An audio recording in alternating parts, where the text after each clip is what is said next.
Hello students, welcome to my class of BA Part 2, Paper 1. I'm Dr. Snehata Singh, Associate Professor in English, and I will be introducing you to Romanticism.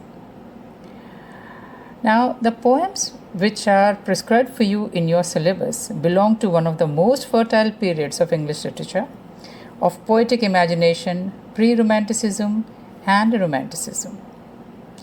These poets are the dominant voices of their age, expressing the hopes and aspirations that characterize the temperament of their age. Trends, ideas, and influences share a strange correlation with each other. Hence, most of the poets have been strongly influenced by their precursors in some way or the other. So, most of the poems they belong to the Romantic period. So, first let's study about the precursors of Romanticism. The poetry of the Pre-Romantics belonged to the period of transition from the neoclassical to the Romantic. The subject matter of the poems was about childhood memories, about personal emotions, and about death and mortality. Poems were also being written about personal anguish. Poets moved towards reflection from purely intellectual. Poetry of ideas give way to the poetry of emotions. Poets are often conscious of being out of step with the age, of deviating from their predecessors in style and form. And these were the poets who paved the way for the Romanticism. And important among them were Thomas Gray, William Collins, William Cowper, and William Blake. In your syllabus, two poets are prescribed, Thomas Gray and William Blake. Almost all of these poets suffered from some kind of melancholia, periods of depression and insanity. This is in itself an indication of the emotional conflict that they experienced. The sensibility of the age had changed. The poetry increasingly became rural and meditative, and at times intensely religious and personal. You will be studying poet Thomas Gray. His elegy, written in a country churchyard, is very meditative and has a rural setting. And William Blake, who talks about the industrialization and the ugliness of the city. They are among the precursors of Romanticism.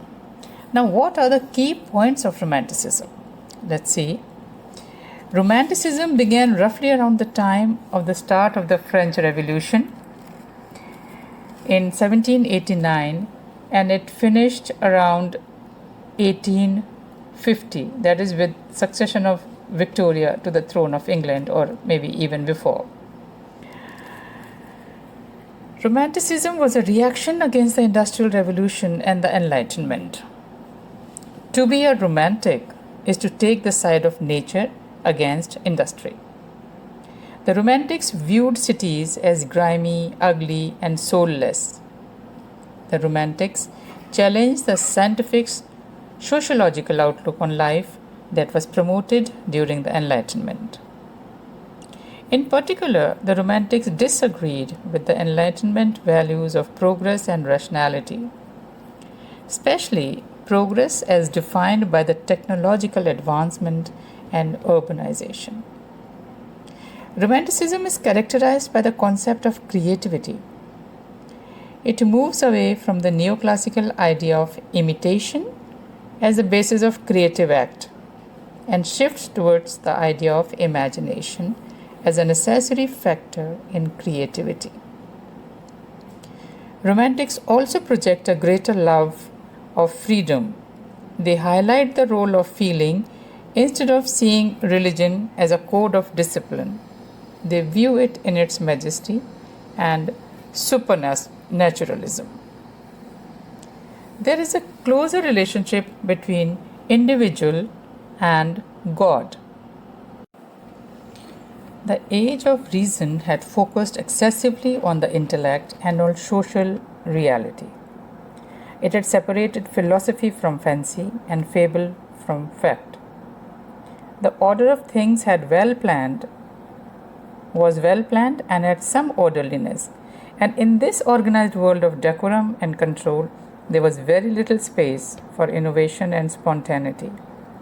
During the second half of the 18th century, the undercurrents of Romanticism, of subjective and personal poetry, developed steadily. Besides Thomas Gray and Collins, there were others like William Cowper, William Blake, and Robert Burns. William Blake brought a questioning intellect to the simplest of things.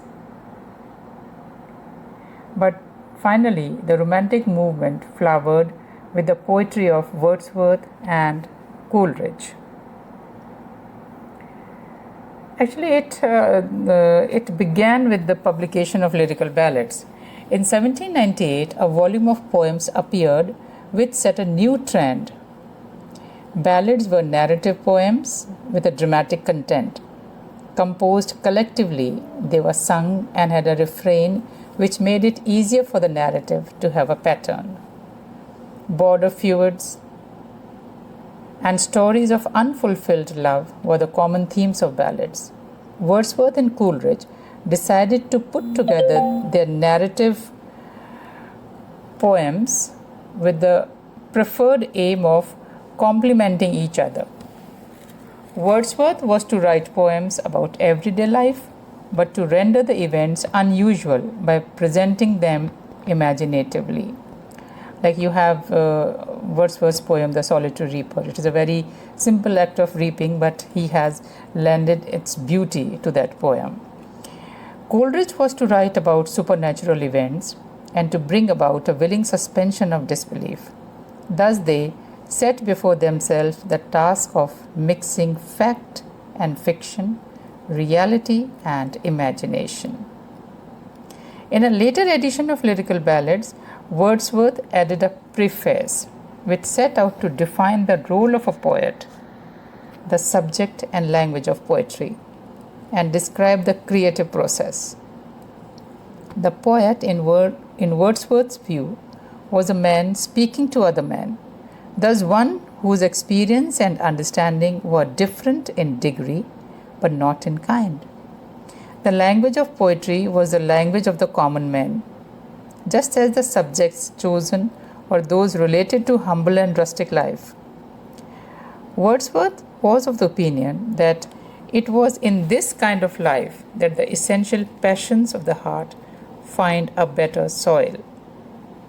In all these respects, the role of the poet, the language of poetry, the subject of poetry, Wordsworth's approach was a clear departure from the practice of the major 18th century poets like Dryden and Pope. The fact that he had to write a preface is also an evidence of that, for he had to create a public for this different kind of poetry. Actually, according to Wordsworth, the poetic act in Wordsworth theory was not purely a rational act. It was one based on recollection, reflection, and recreation, in which emotion, feeling, and thought all had a role to play. All good poetry is the spontaneous overflow of powerful feelings. That's what Wordsworth says. But as he went on to elaborate, it is not to be spontaneously recorded. It takes its origin from emotion, recollected in tranquility. The emotion is contemplated till, by a species of reaction, the tranquility gradually disappears, and an emotion kindred to that which was before the subject of contemplation is gradually produced and does itself actually exists in the mind. This is a quotation from preface, lyrical preface. Preface to lyrical ballad, Now, almost all the Romantic poets wrote about nature, but their treatment was widely different. Of these, Wordsworth's approach was the most intense. Having grown up in the Lake District, his association with nature was not merely as an observer or an admirer. It was a close relationship wherein he saw the kinship between nature and men, with nature having the power to sustain human beings through sorrow and happiness. He also felt in it a mystic presence which obliterated the divisions between the real and the mystic. Now, second comes Coleridge. Coleridge's attitude was different from that of Wordsworth in some measure. While agreeing that there was a relationship between man and nature and placing man at the center of this experience, he did not agree with Wordsworth about all sustaining power of nature. According to him, a great deal dependent on human ability to relate, how we relate to nature. In Coleridge's view, we receive from nature what we give. जो हम देते हैं वही हमको मिलता है. He thus reversed Locke's theory of human understanding, wherein the mind is a tabula rasa and where the basis of all learning is experience. The possibility of human perception being something more than response was also seen by Coleridge. Younger romantics relate to nature in different ways and at different levels. The younger romantics are Shelley, Keats, and Byron. Shelley perceived it in a parallelism, a voice for the human experience, a tempestuous and action, movement, restlessness, change and creativity. Now, Ode to the West Wind is his poem, which is prescribed for you in your syllabus. It is a poem of that kind. It is a very fine exposition of Shelley's treatment of nature. Man, once again, is at the center of this experience, but nature acquires an all-encompassing role. The optimism is derived from nature. Now, John Keats is a very intense romantic poet. He polarizes his experience between art and nature. This is the subject of his odes over and over again. Ode to a Nightingale, Ode on a Grecian Urn. Project this view. Ode to Autumn, which is prescribed in a syllabus, is a poem which, though addressed to autumn, also details the characteristics of other seasons. With great subtlety, the poet weaves the cycle of seasons, and the central vision is the organic unity of nature. Now, treatment of nature. Right from Marlowe's pastoral lyrics to Keats' Ode to Autumn, nature features in some way or the other in many of the poems of this collection.